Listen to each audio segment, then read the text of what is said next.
Welcome to everybody out there, and I like to officially call it Zoomlandia. That's sort of where I feel we are today. Josh, we got a lot of people who are going to be joining us today. Our vintners are joining us today, and as you're coming on in, let us know where you're coming in from. You can do that on the chat feature. We'll go through all the usual Zoom etiquette there, but we'd love to hear where you're joining us from today. Obviously, those of you who are in the wine country, well, that's cool too, and important in this case. But if you're coming in and joining us out of state, maybe even out of country, that would be cool to know. Josh, how are you doing today? Doing really well. It's a bit cold here in Massachusetts, but I'm sure it's warmer in California. So yeah, actually today I'm in San Francisco and it's okay. It was gorgeous the other day, but it's been better. It's been very weird weather, but at least things are in a quiet state. No fires yet, except I heard there was one up in the north somewhere, but hopefully they're on that one. Pray for no fires, that's for sure. Yeah. Yeah, who needs that's not a new normal that we're liking. Cool. Well, I see we're getting more people in. People are coming in from different places. We got folks in from DC. We got people in from the Bay Area, all other good sorts of stuff. So nice to see. We're going to give everybody just about another 20 or 30 seconds. Hello from Sonoma County. Hola, Jared. Good to see you. And we're going to go ahead and get started. I am particularly, it's snowing in Detroit. Ouch. Ouch, snowing in Detroit. But it's a treat to be here, and I'm hopeful that those of you who are with us today will also join us next Wednesday too, when we will leave the confines of my beloved Golden State and head north, and will be joined by my dear friend Patrick Comiskey and chatting about some of the best of what Oregon has to offer as well too. So without further ado, I'm going to go ahead and get started. And on behalf of myself and everyone at the Master of the World team, I'm going to introduce Josh officially in a second, but welcome. I'm going to be very quick on the housekeeping thing. Everybody kind of knows what housekeeping is all about. Don't be bashful about asking questions, and we're going to answer them as much as we can live. And if not, if we don't get to every other question, I can either be carried over into the happy half hour. I'm jumping ahead, but we'll talk about that in a second, or we will answer it in real time afterwards, or I should say email it afterwards. We encourage people to say hi, be as vocal as you want on all that. So just remember that if you're in the land where you have to pick, please, if you want other people to be able to see what you're saying, make sure you select all panelists and attendees to be able to share the comments to everybody. We've asked a lot of our vintner friends who are with us and joining us today that if you have shout outs to them, they can dialogue with you directly, answer questions about their wines, et cetera, et cetera. And then as I mentioned here on below, we do have this happy half hour at the end. I'm not going to go for a full hour. We'll give you 30 minutes.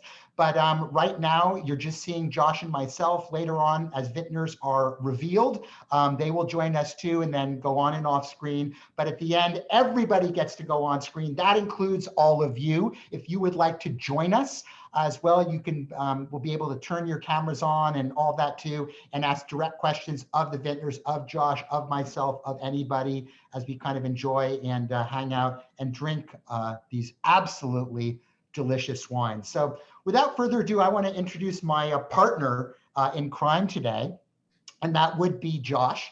Josh is a dear friend to myself, a dear friend to so many of you, one of the greatest advocates of wine that there is out there, not only about Pinot Noir and not only about California, but all around the world. Our focus today, which is timely as the restaurant, I'm being an old restaurant person, delighted to see the restaurant issue out, and part of the restaurant issues you can see by the bottom lower part there is the best of US Pinot Noir in the world. And as I said before, this is the first of 2 sessions focusing on it. Next Wednesday will be in Oregon, but today we are in California.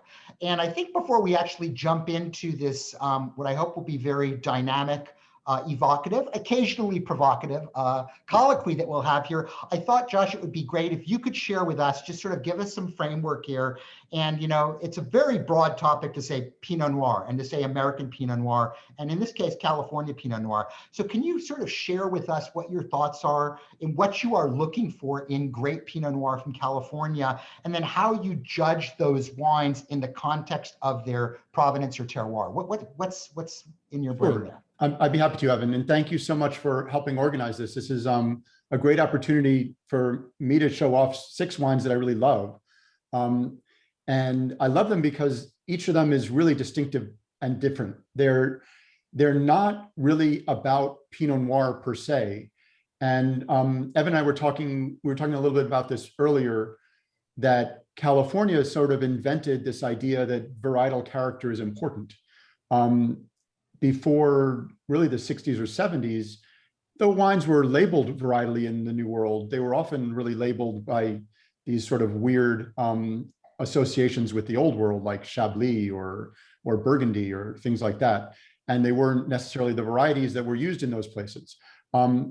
So in the Old World, they really grow these grapes in certain places because they're evocative of that place. They help produce a well-made wine from that place. And in the New World, we've had this idea that Pinot Noir or Zinfandel or Syrah or anything else has a character. In fact, I think you'll find these 6 wines all have very different characters, and some of them are more like other wines than what you might associate with some idea, some concept of Pinot Noir. What do you mean by that when you say that? Well, one of them, for instance, the first 3 are all very far coast Pinot Noirs, and they're from different parts of the far coast of California. And in one case, one is from a very close to a redwood forest, and it's like in the redwoods. And there are other vineyards nearby where Syrah grows. And this wine often reminds me of Syrah as much as of Pinot Noir, because it's really more like a redwood forest wine than anything else. And I think that if we were to use a more European way of thinking about this, we wouldn't call them Pinot Noir or Syrah, we'd call them redwood forest wines, or we would call them desert wines, or whatever accolade we might want to choose to determine what they were really like. So are you suggesting, that's an interesting, I hadn't really thought about it that way, but are you suggesting, if you will, that we, over time, led by the great state of California, as we've helped redefine New World context here, we've been keeping our lanes too short? So instead of, we're in a 1-lane road, and we really should be thinking about things maybe in 2 or 3 or 4 lanes, so that you could have a Pinot Noir that might, in your illustration here, share more with Syrah, and conceivably a Syrah that might share something more like Zinfandel or Pinot, depending on where it was from. Am I understanding? Yeah, and I think the lanes are, I'm defining the lanes maybe a little bit differently by saying it's not really about Pinot Noir, it's about the place where the Pinot Noir is grown.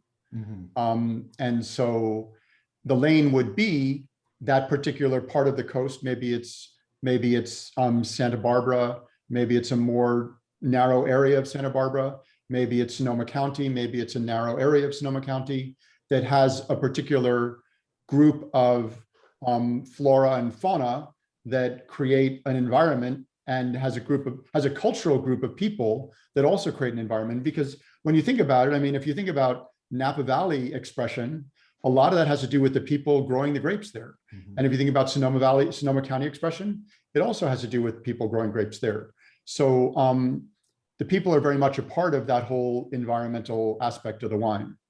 Interesting. So in the end, if I'm interpreting you correctly, and this is a very cool concept to talk about, really, and I don't mean to make this sound so either unemotional or clinical, but Pinot Noir, in our discussion here, that we're going to be having, is as much about being the varietal crucible of the place as much as it is about being about Pinot Noir. I think that's definitely true. And I think that if people are tasting through the first 3 wines, we're going to taste these wines in 2 groups. The first 3, which are far coast wines, and the next 3, which are coastal wines, but not as far coast. So if people can taste through the first 3 while we're talking a little bit, I think you'll, as the group tasting here, you'll begin to understand some of the differentiations here among these 3 wines. Excellent. Andrea, if you can hit the slide for me, Josh has given me the perfect segue. Thank you, Josh, for a little bit of tasting protocol on what we want to do. So for those of you who have the wines and you haven't opened your wines yet, open them, by all means, pour them out and get them into glasses. Hopefully you have 6 glasses for 6 different wines, but I will tell you, as we all know in the world of wine, oxygen in this case is our friend and will help bring the wines out of the glass there for those of you who are enjoying them out of your little 187 milliliter Master of the World bottles. They've been crunched up in those bottles. They want to come out and talk to you. Think about that little daffodil on Horton Hears a Who. Your Horton Whoville needs to speak. Open those bottles up and let them do it.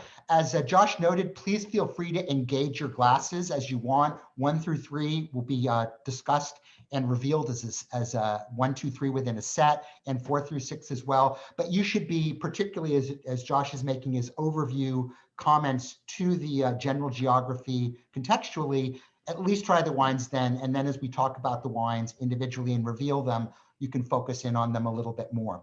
Lastly, for those of you who are having, for lack of better words, performance anxiety in your brain, and you don't want to go for it blind, you don't have to. All of the bottles look this way in the front, and they have these cool little stickers on the back. If you peel this and take it off, you can reveal the identity, which means you'll know exactly what the wine is as we're doing it. If you would like to be surprised, leave the wraps on and reveal them as we do. Okay, so that's all you need to know about that. And what I'd like to do now is turn it back to you, Josh. And if you want to sort of set the stage and set us up for this context of what you're calling coastal wines. What is that? Sure. What does that really mean to you? Well, so all of these wines came about by panels tasting these wines, and we tell them where they're from, but really not much else. And so each of them has been selected as a wine that speaks of that particular place in their taste memory. So in the first case, we're looking at far coast wines. Santa Rita Hills is a very far coastal region, a very cold region for Pinot Noir, very marginal, grows Syrah and Pinot is maybe a slightly later budding, shorter season variety that can perform well there. And you have these very intense winds. You have a lot of weather coming off of the ocean right there. And so the first 3 wines are going to be really heavily impacted by the Pacific because they're very, very close to the ocean.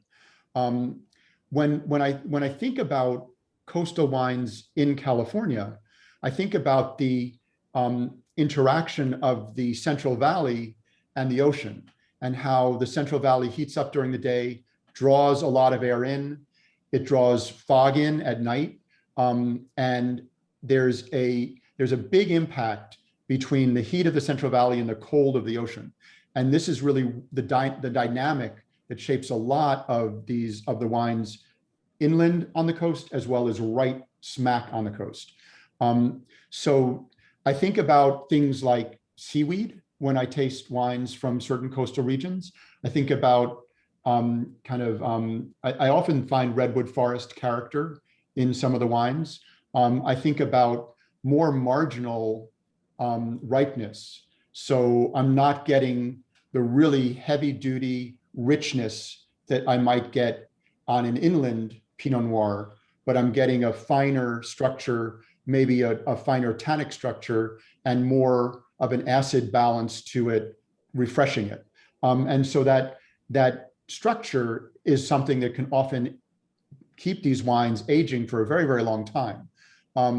If you think about fruit maturity, and you think about wine maturity, and you think about oxygen, what you were just saying before, Evan, about these wines needing a little oxygen to open up.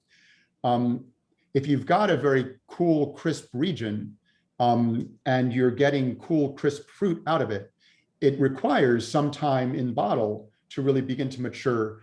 And it's a different thing than if you have a very warm region where you're getting very rich, ripe fruit character immediately. It doesn't require that kind of aging. So I think for these coastal wines, they're often wines that you would want to age. They're often wines that are more about structure when they're young and more about delicate flavors and harmony as they get older. Great. That's super duper framing. And no, I agree with you. I oftentimes just myself, to sort of riff off of your seaweed things, I will at times find this sort of almost saline sea spray character, usually pronounced in the white wines for sure, but at times in the red wines as well. Absolutely. Yeah. Great. Okay. Well, we're going to go ahead. This is your cue will always be, we're going to say we are going to reveal. So we're going to reveal wine number 1 now. And Josh is going to talk to us a little bit about it. And then we will be joined, in this case, virtually by our speaker. So our first wine. So this wine is, again, from the Santa Rita Hills. It is from this is from Melville, and Melville has two vineyard blocks in the Santa Rita Hills. You can see on the slide, one is the Eastern block and one is the Western block. So this wine is the Sandy's Vineyard block, which is the far northwestern corner of the of their eastern parcel.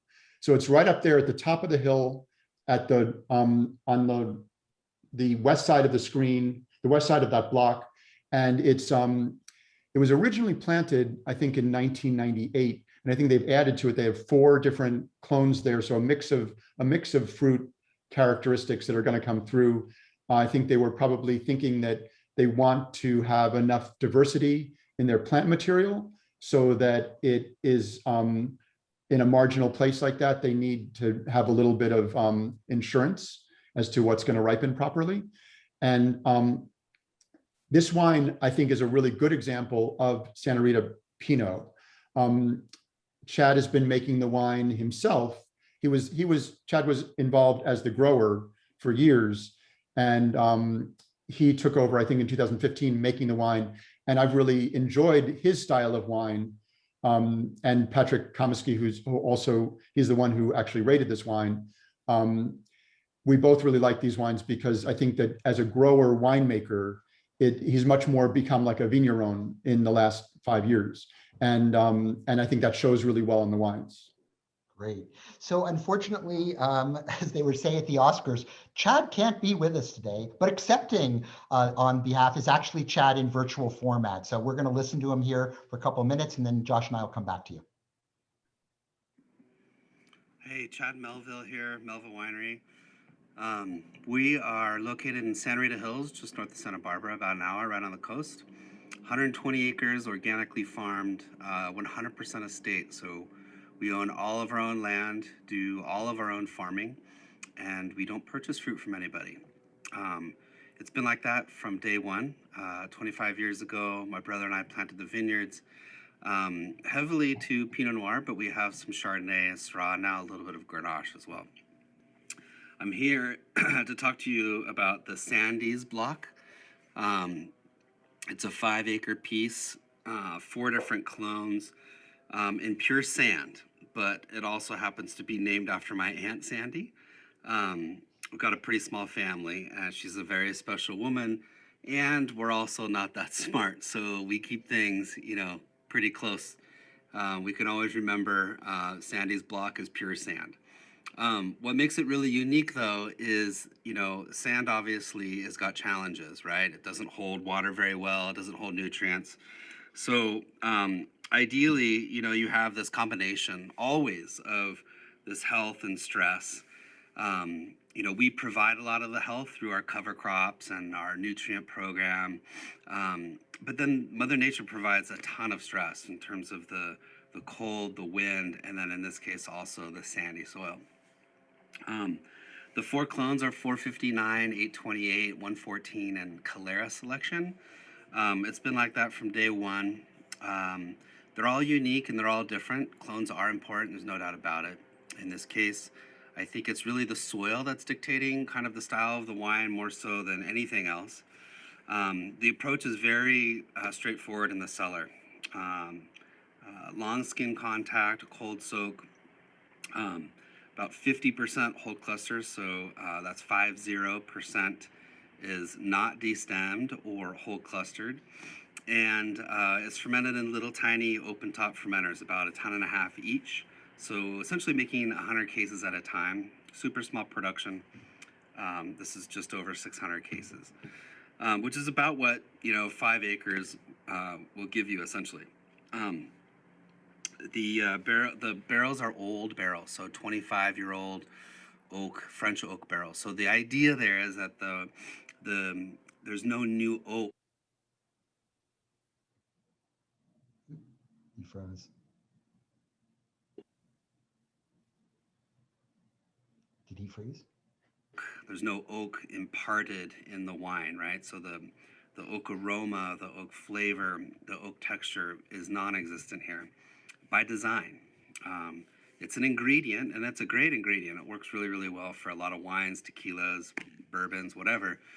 And also, it's pretty prevalent in California winemaking. For us, we choose not to use new wood. We still use the wood though because it breathes and there's a micro oxygenation process that's really important. The wine ages on the lees in this neutral wood the entire time in barrel without any SO2. So that lees contact is really important to us. Then it's pulled out of barrel about a year and a half later, and then it's racked via gravity and bottled, and there you have it. It's pretty straightforward. So really, the emphasis here is the soil type. Think sandy soil. What you get is this lifted, pretty, dried flowers, a lot of, white pepper, even like this dried herb kind of umami character. Bright acidity, cold climate, anything is going to give you lots of acid, especially here in this case. And then you get this richness of fruit that's there, and it's really interesting, when you combo all that, because aromatically, the wine kind of takes you over here, like lifted, really pretty, and then texturally, the wine kind of brings you down over here. So there's kind of cool juxtaposition. Hope you enjoy. Thanks. Thank you indeed, Chad. And I liked his dramatic pause in the middle there, Kathy. I thought that Very was effective. Very effective. I'm struck by one, that sort of lightsaber intensity of the acidity that's there, the elegance. And I thought a lot of his descriptors were, obviously it's his wine and all that, but it's a wonderful framing. And I think, to your point, a really good expression of place. Well, one of the things that's interesting to me about this wine is that, stem inclusion, whole cluster fermentation, whatever you want to call it, has become very trendy. It's often used in addition to new wood. And in this case, you actually, if you can get your stems ripe enough so that the stems are lignified, they turn brown, and they provide the tannin that some people are getting from new wood, but they're actually providing a tannin from that place rather than a tannin from a forest in France. So in a sense, by taking the new wood away and just using wood for microoxygenation, you have here tannins that are of a place. You have the acidity that is definitely of that place. That's that really lifted character from the sandy soil. And I think that it really allows Chad to get a more specific wine by using the stems and not using oak. Great, excellent. Well, super. So that's that wine. We're going to stay coastal. We're going to move to a different place next, and reveal time is up for wine number 2. And wine number 2 is from a place further up the coast and very far away. Josh, let's talk about this Drew wine. Yeah, so we're jumping from Santa Barbara County up to Mendocino County. And this is a very new vineyard, in fact. Jason Drew was working in Santa Barbara County for years at Babcock. He moved up to Anderson Valley, and he made a lot of wines from a lot of really great Syrah. His Syrah is insanely great, probably some of the best Syrahs in California. He and his wife Molly planted this old apple orchard very close to the coast. I think it's 3 miles from the coast, in Elk. And they planted it to a whole range of field selections. So this wine is called Estate Field Selections. And he's using that huge range of plant material to allow the place to have its dominant character rather than an individual clone. You'll see people listing one clone on a bottle of Pinot Noir, and it may be from one block with one clone. And that's an interesting intellectual exercise to taste that wine. But for me, it's a much more fascinating exercise to taste a wine from a very diverse selection of plant material that is speaking of that particular place. And this is a really remote and very extreme place. So as extreme as the Melville places, this is probably a little more extreme. It's got elevation, but it doesn't have as much elevation as we'll taste in the next wine. It's far coast, but it's not quite as far coast as we'll taste in the next wine. And it is young. It is pretty young vine. I think this is the fifth production of this wine, or the fifth time he's gotten fruit off these vines. Great, great. Well, Jason is actually on we were chatting earlier this week, he's on a well-deserved family holiday. So him and Molly and the kids are off the grid right now, and he couldn't be with us there, but he is with us in spirit and again on video. I think you're going to love this video because, boy, talk about a video that speaks to place, and we can circle back on that one in a second. Andrea, could you go ahead and bring Jason to join us? Hello, my name is Jason Drew. I'm the owner and winemaker for Drew. We're standing on the Fête de Mer farm as I speak, and this is a property that my wife and I purchased in 2004, and then in 2011 I had planted the vineyard. The Mendocino Ridge, that's the AVA that we reside in, that the Fête de Mer farm is in, is quite unique because we're the furthest westerly appellation in Mendocino County, and it's actually also the only non-contiguous appellation in the United States. And so that is, you have to be above 1,200 feet or higher to be in the elevation or within the appellation. Sorry. And then the other unique part about this is that we are basically 3 miles from the ocean. The AVA ends at about 10 miles in, and then it stretches from the north, which touches Anderson Valley, down to the south, which on the south end is Sonoma Coast. We are a certified organic vineyard. I will be transitioning and getting a Demeter certification by the fall of this year. But when we purchased the property, it was certified organic, and we just wanted to keep that going. So on to the wine. This is a 2018 field selection from our estate. This is basically the Fête de Mer farm, a composite of blocks that you're tasting today, which include, well, there's 5.5 acres planted to Pinot Noir today, and then we also have 2.5 acres of Chardonnay. But essentially, it's a blend of several different blocks. So, for instance, if you look to the south, there's a block of Calera, and then I'm standing in the block. This is a clone of known as 943. And then if you go to the east, pan to the east that way, we have some 667, some Mount Eden, Pomard, Swan, and then on the other side of the winery, to the west, we have a block of 115. We also have a block of 828 in front of the winery. And so essentially the field selections it's literally a selection of different parts of the field of the vineyard coming together, being really quite complementary, the different blocks.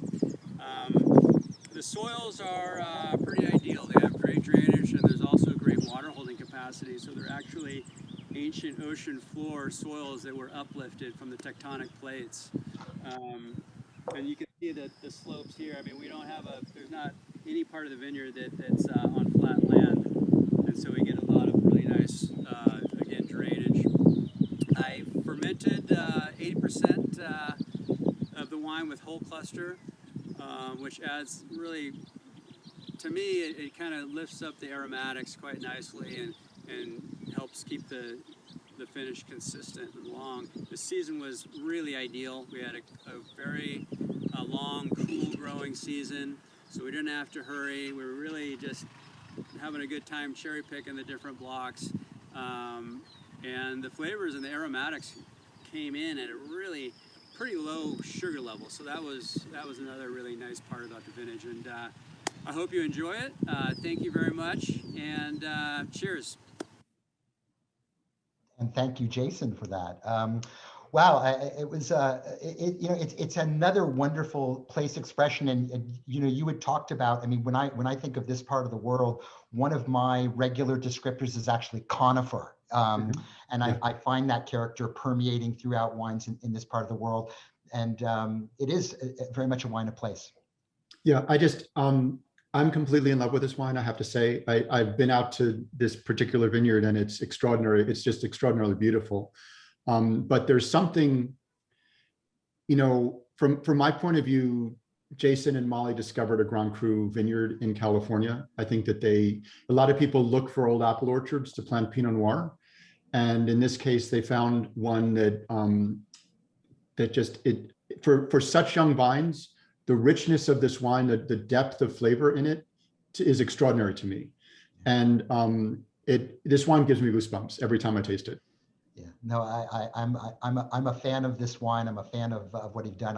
I echo your comments about his Syrahs earlier, and makes a pretty tasty Viognier as well too. Excellent. So we're going to finish up our coastal set right now and move to yet a different place. So again, on the reveal of the third wine, we're going to move over to the land of Fort Ross Seaview with Hirsch. And Jasmine will be joining us shortly. Joshua, talk to us about this one.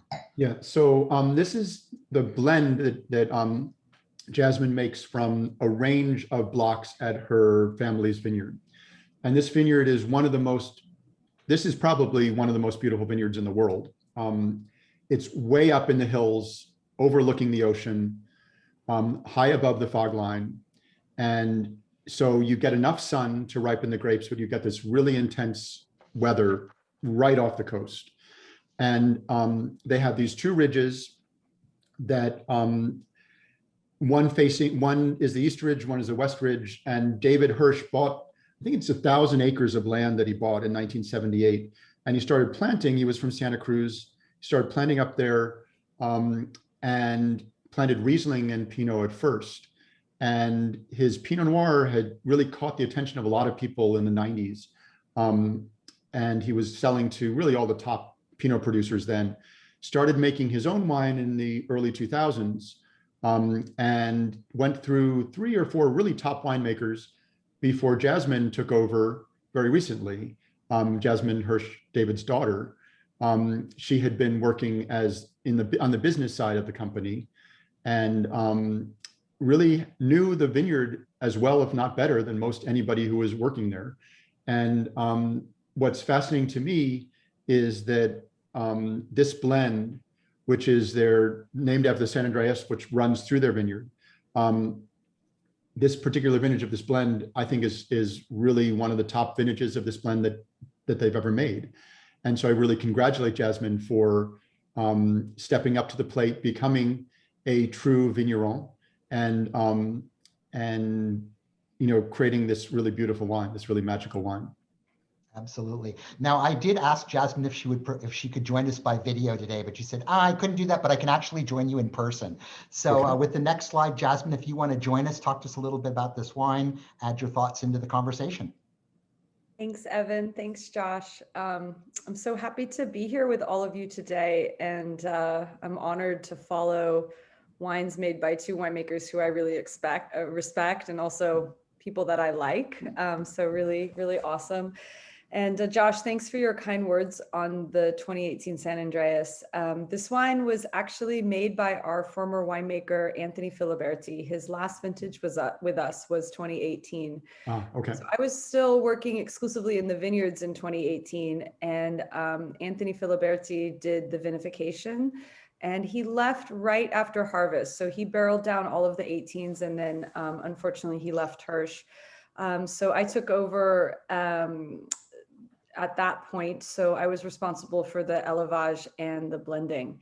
And I will say this was such an interesting growing season. It was so cold, but, and it was very foggy, as the previous slide mentioned. And yet at the perfect time, the fog broke and the sun came out. If the fog had lasted any longer, I think it would have been a less even vintage, and we would have had a lot more disease pressure.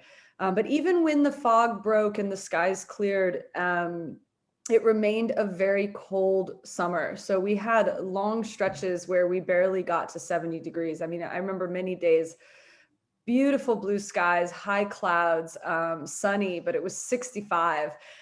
So that was actually ideal, but it made all of us, made those of us on the farming team very nervous. And I remember going to Anthony in the winery and saying, Anthony, when are we going to start picking? Because as a farmer, the thing you want to do is you want to get the fruit off the vine, because it's just so nerve-wracking. And everything had fully colored up and it looked good. And Anthony said, we have to be patient. And he was so right. because of that cold weather, we really needed to allow, we needed to be careful to not pick too early. Now, that's simply just controlling our human impatience. My father has become, well, he's been a meditator his whole life, but he's become a very serious practicing Buddhist. And I've teased him that I think becoming a Buddhist is the only natural response to farming in general, but I would say farming particularly on the extreme Sonoma coast, because it is such a roller coaster. But the positive side, if you can control your impatience in a vintage like 2018, is that the vines have this incredibly long, slow period of maturation. And what that means is that the wines can be very balanced and elegant, yet with great concentration. I think also the 2018s are notable for their darker fruited quality. I normally would associate darker fruits with for me at least, an overripe style of Pinot Noir, but in this particular vintage, they're not. It's this more savory, kind of brambly, plum kind of dark fruit, and matched with this great natural acidity and really quite remarkable tannic structure. So just a kind of perfect vintage all around. And then, as Josh noted, it's named for the San Andreas Fault, which is half a mile from our site. So we have very complex soils, very complex topography. So the vineyard is 72 acres, but it's divided into about 60 individual farming parcels, all of which we farm and vinify individually in order to respond to the complex specificities of each parcel. Which allows us to make a wine like the San Andreas, which has fruit from about half or more of those parcels, really showing you the whole vineyard in one glass. So I hope, Josh, any questions or anything I should additionally touch on? I'm just wondering how much of your vineyard soils are seabed uplift on one side of the San Andreas, and is it mostly seabed uplift, or is it other actions going on there? That's a great question. So I don't know which portion of the soils are directly from the ocean floor. What happens with a fault like the San Andreas is that it's called a slip form fault. Rocks break in very unpredictable ways. And you have some very ancient soils that were uplifted from the ocean floor, and then you have younger soils, and it's a big mishmash. And we even have some volcanic soils, but I suppose those could, have been underwater at some point. But a good portion of the vineyard is decomposed sandstone from the ocean floor. So, yeah. Very cool. Very cool. What an amazing wine. I had the luxury, I think it was the same vintage, Jasmine, that we showed in Japan for that sommelier pairing we did. And it was by far and away the highlight wine of that day. And it certainly stands out here as a testament of place and terrific winemaking. Great. Thank you for sharing. Thank you for sharing. Thank you both for including me. Nice to be with you. Our pleasure, our pleasure.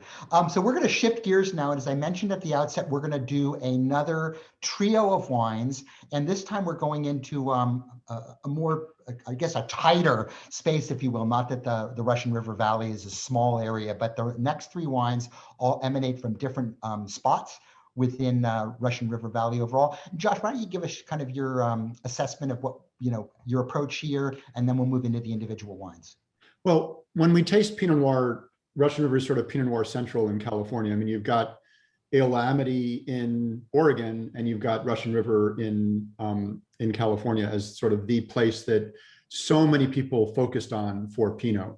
And a lot of that came out of sparkling wine production early on, with, Corbel was there making a lot of wine and needing Pinot Noir. And a lot of people were planting Pinot Noir early on, and so making some very good wines, some of it from sparkling wine clones. But you've got this activity of air currents coming in, following the Russian River up, and so bringing fog in during the morning, and then it going back out during the afternoon as the winds shift. You've got a lot of differentiation in the hills. You've got some areas that are sort of flat plains as you get closer to Santa Rosa and in the Laguna area. And then you've got a lot of Sebastopol Hills and Green Valley, all little knolls and and a lot of hills facing sort of generally eastward. So you got morning sun, you've got morning fog. It's a very beautiful area, tends to make, at least contemporarily, a lot of very rich Pinot. And that's sort of, I think, the style that people are often going for today. But there are also sort of degrees of that. And what I wanted to show with these three wines is an overall Russian River mix, a wine that I think is a wine that turned me on when I was tasting it blind, because it was very much an expression of what I think of as Russian River Valley Pinot Noir, kind of idealized. Then we have two single vineyard wines, or two estate wines, or one's a single vineyard wine, one's an estate wine. And they're from very specific places, and they show two different sides of Russian River Valley, or Russian River and Greene Valley. And it really is, I think that when people think about Pinot Noir today, they're really thinking, most people are thinking in terms of the style of Russian River Valley Pinot Noir. I don't know if you'd agree with that, Evan, but. No, I absolutely concur with that. In fact, the photograph or the picture, the diagram that people are seeing on the right-hand side there is of what are now defined as once 5, now 6 neighborhoods of Russian River Valley. And there's an entire neighborhoods initiative, if you will, for those of you who are curious and want to explore more on the Russian River Wine Growers website, or just Google Russian River neighborhoods. And they're speaking to the place that, although obviously it's a large place, there are, these, for lack of better words, hamlets or areas that do have individualized personality, which as aggregate, as I think we'll talk about in a moment, give people an archetypal impression of what resides in their brain as what Russian River should be, but are very individual provenance, place-driven wines. So no, you and I are speaking from the same hymnal, if you will. So again, I hope you were trying those three wines together as a group, going back and forth, and we're now going to reveal them one at a time. So as we reveal out wine 4, I think we're going to go back to that context of expectation, archetype, and all of that with the next wine, which is. So Gary Farrell is a very famous name in Russian River. He's been making wine there. He had been making wine there for really from the beginning of time of the contemporary time for Russian River Valley, and had developed access to a lot of really great vineyards, including Rocchioli, Allen, all sorts of really great vineyards in the Russian River.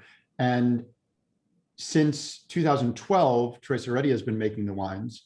The brand is now owned by Bill Price, and he hired Teresa, and she's been really doing beautiful work there. This wine, to me, is evocative of Russian River because of the richness of the tannins. I think if you consider the tannins that we've been tasting in the Far Coast wines and compare them to the tannins in this wine, these are very almost voluptuous tannins. They're very generous and much more velvety and much richer on your palate. They don't have the edges that the Far Coast wines had. I think it's still got a lot of freshness, but it's much more cherry and dark fruit and fuller in body.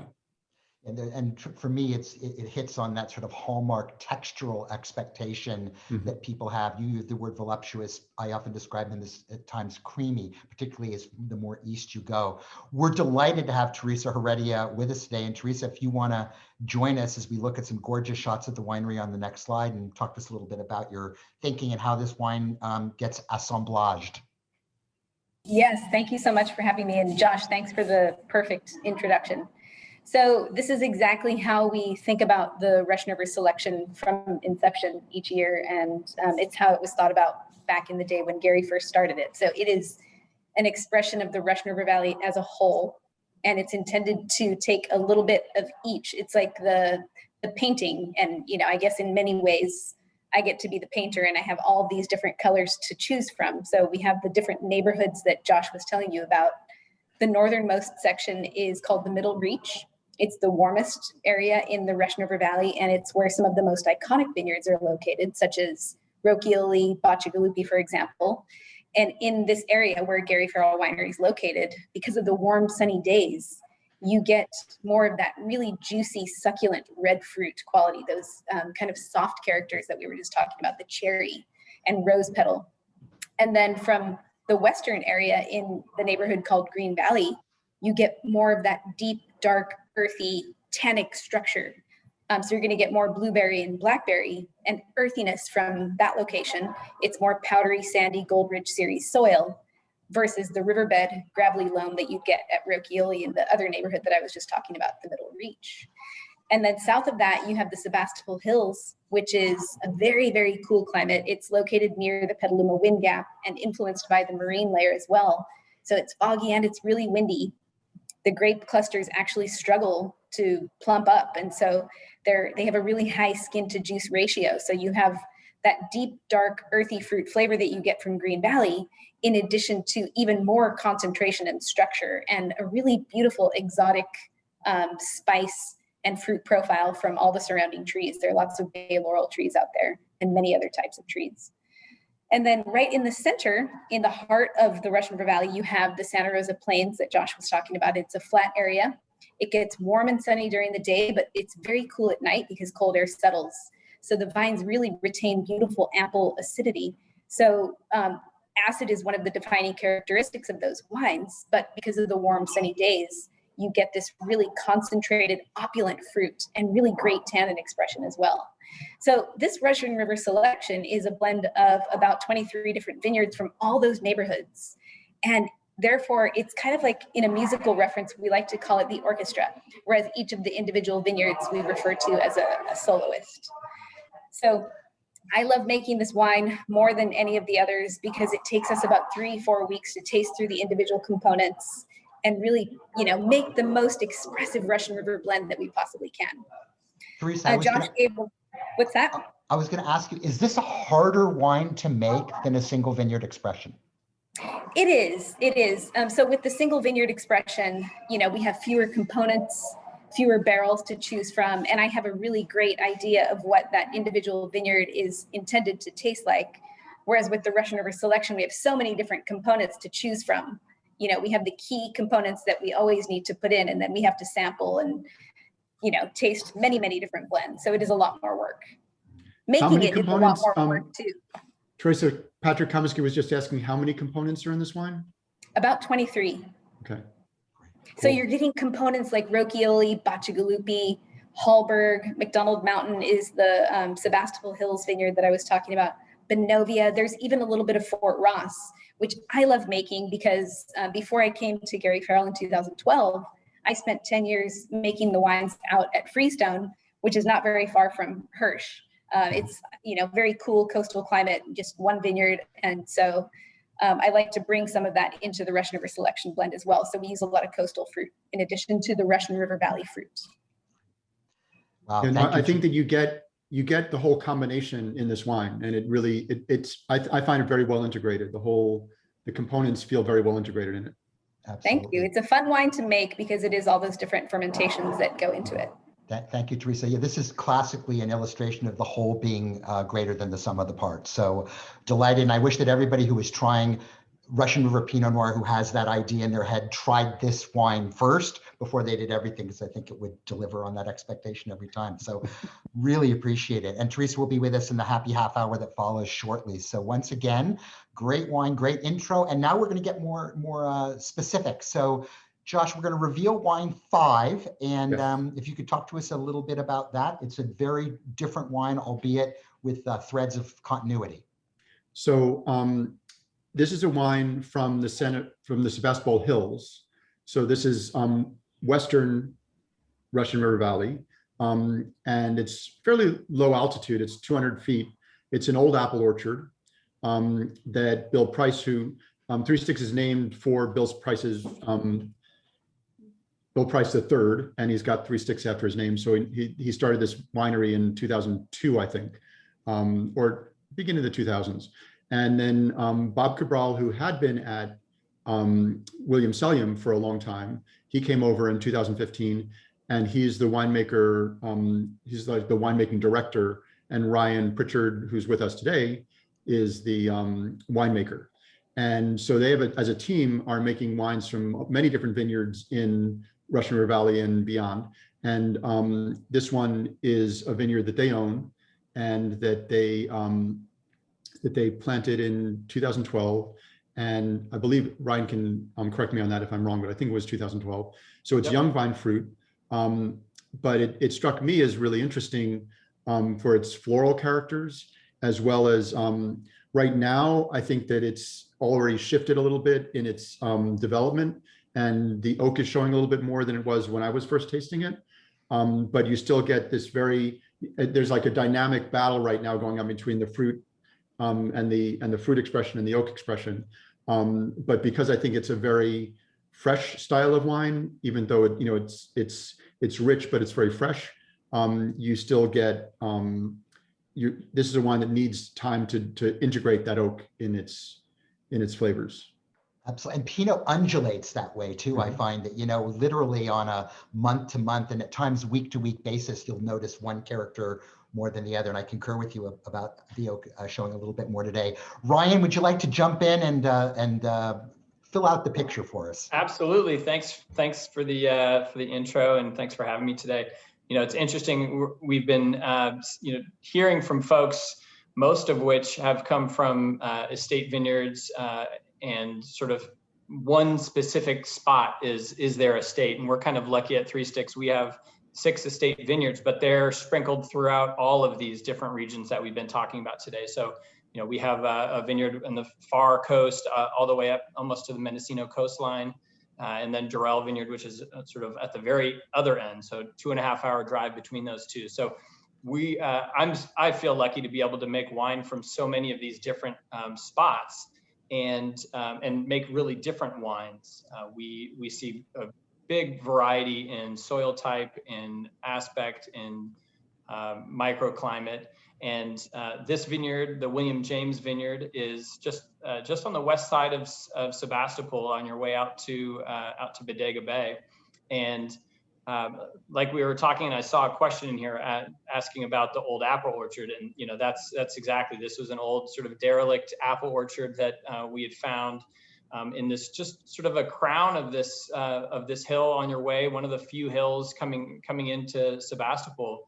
And it's just a fabulous site, mostly because of the Goldridge soil. And you can see in that top little picture, it's kind of this sandy, really light. And I actually have a little thing here. This is the beauty of being live. We can, this is the sort of fine, sandy Goldridge soil. If you can see it in the little picture, it's not super great, but we go out there, and we call it moon dust.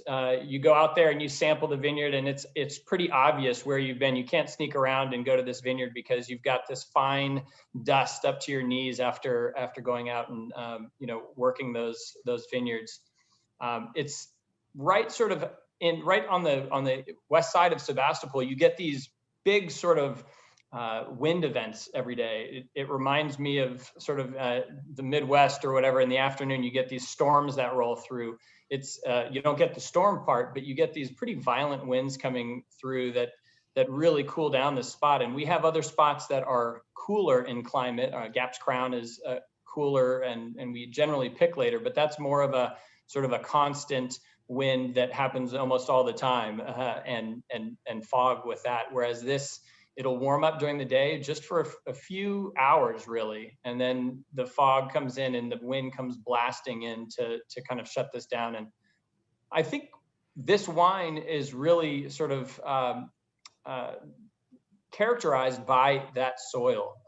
We found that we have 2 vineyards, both with these slightly different types of Goldridge soil, but we get very similar aspects to them. You get this great richness that comes through off of Goldridge soils. You get this great texture. And I think in sort of talking about those 2 components, you get that fruit showing, and you get that wonderful texture coming off of fruit grown in those soils. And so we've got 3 different clones out there, 943, Swan, and Calera. And that mix is one that we really like, just because you get that beautiful aromatics from the Swan. You get the wonderful texture and sort of, I always call Calera, it's sort of an earthy juiciness. It just reminds me kind of like this, it's this really core fruit mid palate. Whereas the 943 gives the wine a little bit of its structure, the tannin, and interestingly enough, you know, normally Swan is a really sort of lighter, very pretty, very lean clone. But in these soils, it ends up being just a bigger expression. And so kind of like Joshua was talking about earlier, sometimes site will kind of morph a variety or a clone into what it is, whether that's weather, whether that's the trees surrounding it or the soils. So I think this is a great example of that, where these soils just kind of give that power and texture naturally, where some of our other sites, you get different expressions of those same clones.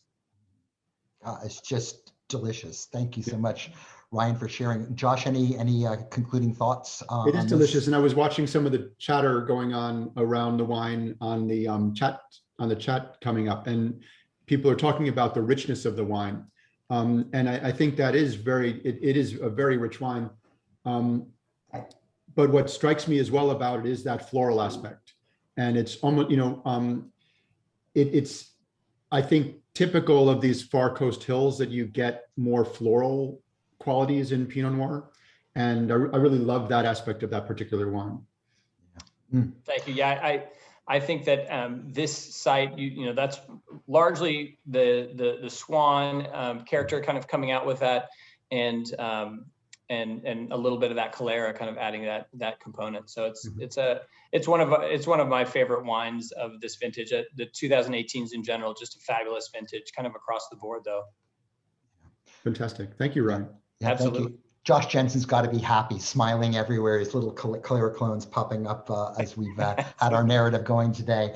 And we're going to finish up. So we're going to reveal the final wine here. And I remind everybody that after this is done, we're going to move into our happy half hour. And our last wine is from Iron Horse, another great heralded name in the Russian River Valley. Josh, what about this so one? it was interesting to me in putting this together where to put the different wines. And this wine being the most delicate to me of the three wines from the Russian River Green Valley region. This is from, so if the last wine was from west of Sebastopol, this wine is from northwest of Sebastopol. You take 116 directly up and then just head over on Ross Station Road. You come to, again, one of the most beautiful places in the world, Iron Horse Vineyards. Barry Sterling, Joy Sterling's father, planted really magnificent gardens there, so many flowers that you can imagine why the wine would be floral. But it's, again, Gold-rich soils. This wine is actually named for the Gold-rich soils. It's a composite of certain blocks on the site. And what was interesting to me about tasting some of the 2018s is that right now, some of these blended wines like the San Andreas, like this wine, are showing better than the individual block wines that Iron Horse makes or that Hirsch makes. Some of the Hirsch wines that were individual blocks showed really beautifully, but the San Andreas showed really just extraordinarily well for being a blend of the entire vineyard. And this is, I think, a similar situation where in 2018, you really got this character coming through of the site, of the whole place, that you were able to really develop. And I'm curious for David to talk a little bit about that, because I often will like one block from Iron Horse or another block from Iron Horse in a vintage, but I rarely like the composite wine as much as I really adore this wine. I think that it's got a very beautiful, delicate structure, more delicate than, you know, it's sort of, I think if you go through these three wines, you get this very voluptuous wine, you get this more structured, age-worthy wine, and then you get this wine, which is, if you go to Iron Horse on a foggy day and the sun comes out and there are literally rainbows everywhere. I've seen more rainbows at Iron Horse than anywhere else in the world, and that's not an exaggeration. When the fog lifts there, it is just spectacular. And these little knolls are about as picturesque as you can imagine. and they produce really beautiful Pinot Noir. So maybe we should ask David to talk a little about this wine. I think they have connections with leprechauns. I think all I those think they do. rainbows or something Yeah, like I that. think they do. David, if you'd like to join us, talk to us a little bit more, fill in what was Joshua was saying, and back clean up for us here on this another delicious wine. David, turn off your mute. Did we lose him? We may have lost David. Okay. So David is an old friend. He's been with Iron Horse for, I think, since the 90s. Joy would have to, I think Joy is on this chat, in fact, so she would have to tell me exactly when he joined. But he is now retired into an emeritus position, and he makes very, very beautiful sparkling wines from these hills, which is what Iron Horse started with. And in the last few years, I think the Pinots, the way they've been farming these vineyards has shifted, and the farming has changed the way the wines taste. And to me, their farming has taken the wines to a completely higher level. Their sparkling wine I've always adored, but their Pinot Noir, there's David. Hey, David. Sorry about that. I was pushed the wrong button at the wrong time. No worries. Nice to see you. I apologize. I truly apologize. I'm at home. I really wanted to do this from the vineyard because I believe so much in vineyards, but every day at about 3 o'clock, we get these tremendous winds running through the vineyard, and it would sound like nothing but the wind blowing across the microphone on the speaker. So here I am. I think it would be wrong for me to talk about the wine without talking about the people who are responsible for the wine. So I need to give a little nod to Audrey and Barry, the founders of Iron Horse, who fell in love with wines while they were living in France, living and working in France. And their daughter, who was the CEO, and their son, Lawrence, who is now the vineyard manager, enjoyed wines every evening at the dinner table with Audrey and Barry, their parents. So they grew up on French wines. Now, my family never drank wine, and it wasn't until I was in the military and stationed on the East Coast during Vietnam that I was introduced to wines through my wife's mother's restaurant. And there, at that time on the East Coast, all you could get was European wines, mainly French wines. So our common ground between Audrey and Barry and Lawrence and Joy and myself is our starting with European wines and what I call the European sensibility of wines. Now, one of the advantages to being a sparkling winemaker is we get to start the harvest long before any of the other still winemakers are doing that. So we get a really good sense of what the vintage is going to be like. And if I could tell my beginning self in the wine industry with now 42 years of experience in making wines, if I could tell myself a little secret, a little thing to do, and that is spend more time in the vineyard. So each day now, for the last probably 10 years, I spent about 2.5 hours just walking the vineyards, putting in about 5 miles. I think the more you know about the vineyards, the better off you're going to be. So 2018 may be one of my favorite vintages. It's one of those vintages where we had so much fog, so many cool nights and cool days that we were able to take our time to move the vineyard crew. We have our own vineyard crew to move the vineyard crew from one spot to the next, making sure that every cluster out there resonated the way we want it to. I couldn't be more excited about this wine. I really didn't know what Josh was going to say about it, but I'm actually very pleased what he said about it. There are times that I do prefer some of our single vineyard blocks, but this is an exception. This is a wine that came from blending, a wine that came from that true love of that European style of winemaking. And I'm glad you're as excited about it as we are here at the winery. Oh, I think, David, I really think it's very evocative of Iron Horse. I mean, it takes me to Iron Horse, and I think that it's a very beautiful wine. I love its delicacy. I love its freshness. I love and it's got a firm structure at the same time. So it's just, it's very rosy. It's very beautiful. I could drink a lot of this wine. Well, there's only 3 sites and 3 different clones, clone 828, Pomard 5, and the old Louis Martini clone 13. I think the 828 gives kind of that darker tones to it, whereas the 5 brings some elegance. And there's nothing, Martini Clone 13 is just a wonderful bright clone. It's used for the most part in a lot of our sparkling wines, but there's one particular site that always delivers more uniform maturity within the cluster and within the vine up there on Thomas Road. You've been up there a million times. You know what it's like. And yeah, there's no more place on earth that has more rainbows than Iron Horse. It's true. It's wild. Absolutely.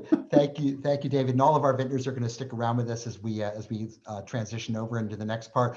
I want to say, just sort of in summarizing and hearkening back to the outset, Josh, when we started talking about what your objective was in this tasting and demonstrating a place through the prism of the grapes and through the prism of the people, as I think David really hit home there at the end. And I think we've really achieved it. And I think I will probably not think about Pinot Noir in exactly the same way I did before this tasting started. And I thank you personally, as well as professionally, for making me shift my prism a little bit on it. And as they would say, God, we should do this more often. This is what a wonderful way to show off a variety through well-curated wines, and then excellent presentation on behalf of all of our vintners, virtually and not. So a great Yeah, show. no, it's really great to have the winemakers here to talk about their wines. And for me, you know, I didn't get to taste these 6 wines together.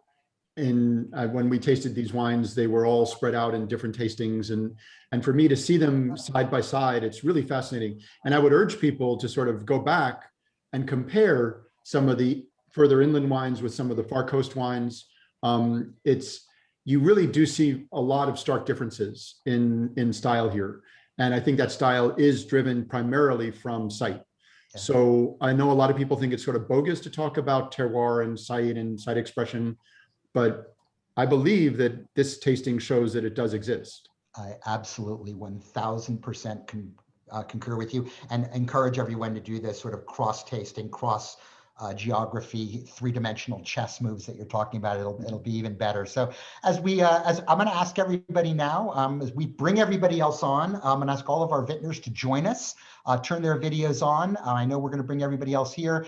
And just before we move on to this happy half hour, a couple of thoughts. Number one, Master of the World is both the vehicle, our crucible, for bringing these wines to you and giving us this incredible opportunity to work with Josh, Patrick next week, and all these amazing vintners. But we do all sorts of other stuff too. So share the love, help us grow there. As I said at the beginning, and I'll repeat now, we're doing this same thing again next Wednesday, but in Oregon rather than California. And we encourage you to participate in that one too, and learn all about what Patrick, and I'll bring it up next week, what Patrick describes the Oregonness, Oregonness of that part of the world. You won't want to miss that. So on that note, we're going to move on to the happy half hour, bring everybody up. I encourage people to ask questions of individual vintners, of Joshua, of myself.